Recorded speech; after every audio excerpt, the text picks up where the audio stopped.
Hey everyone, welcome back to the channel. It's Rhiannon, and if you're new here, this is the place where we talk about spirituality, witchcraft, and the occult, and how they merge together with life. If you're into that, definitely hit the subscribe button and the bell notification so you don't miss out.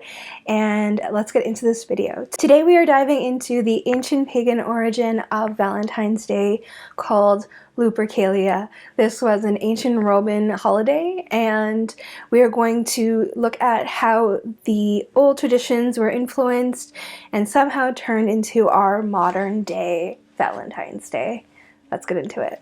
Lupercalia happens right on February 15th, right around Valentine's Day, and how it happens nowadays. And the root word for Lupercalia actually means wolf.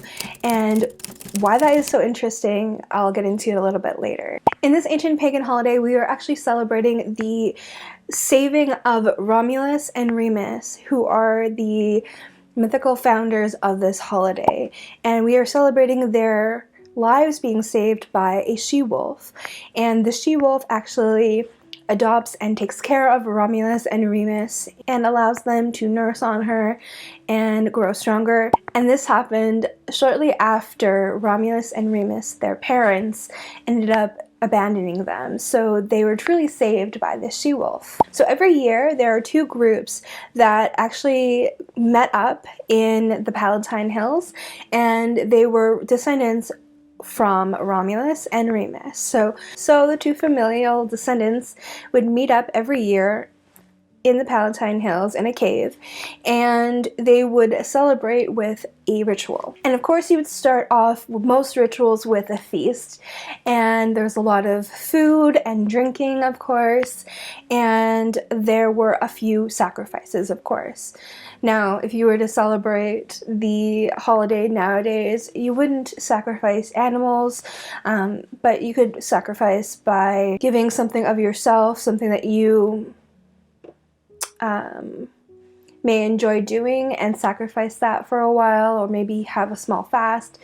That's a good way to celebrate instead without harming anything. However, back in the day they would sacrifice a goat and a dog, and I know it's a weird combination. However, it really rings true to the folklore and the representation on what those two animals represent in this holiday. The dog is a representation of that of the she-wolf. It was extremely rare for them to sacrifice a dog, so throughout the entire year, this was the one time that they would sacrifice a dog. Priests from each of the groups would come into the center of the cave, and they would apply the sacrificial blood to their forehead.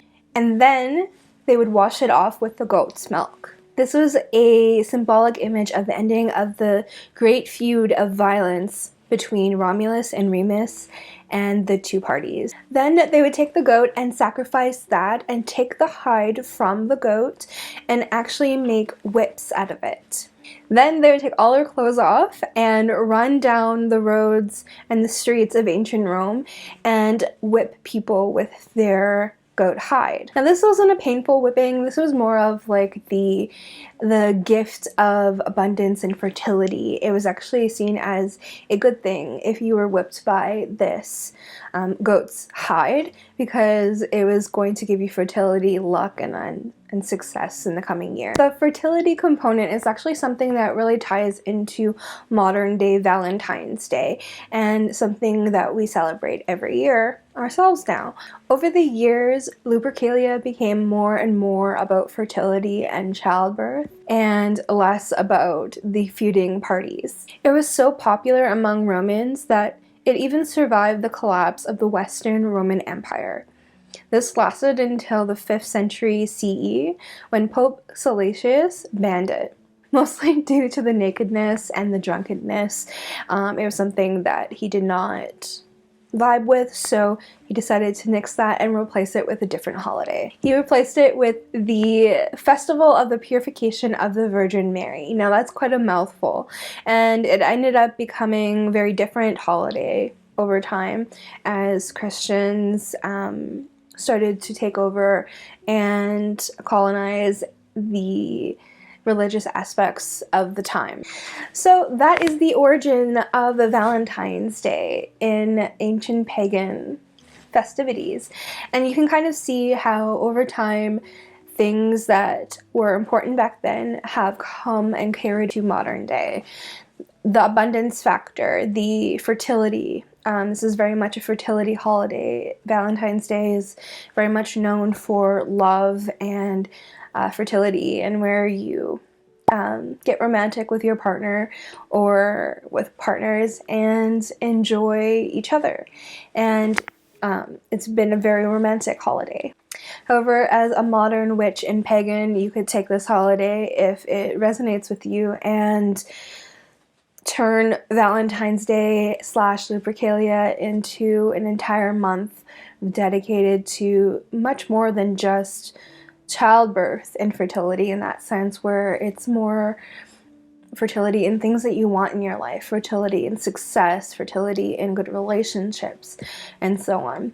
So I really hope you guys enjoyed this video. This was the first in my pagan origins holidays of the Wheel of the Year, and I'm really excited about this series. So if you guys enjoyed it, definitely give the video a thumbs up and comment down below something that you learned from this holiday. Did you know it existed? And let me know if there are any Roman pagans and witches out there that watch my channel. I would love to know and learn.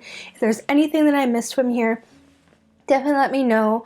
There is so much on this subject. I could probably do many videos, so let me know, and I will definitely do more on the pagan Wheel of the Year and the origins of these awesome holidays that we all celebrate now.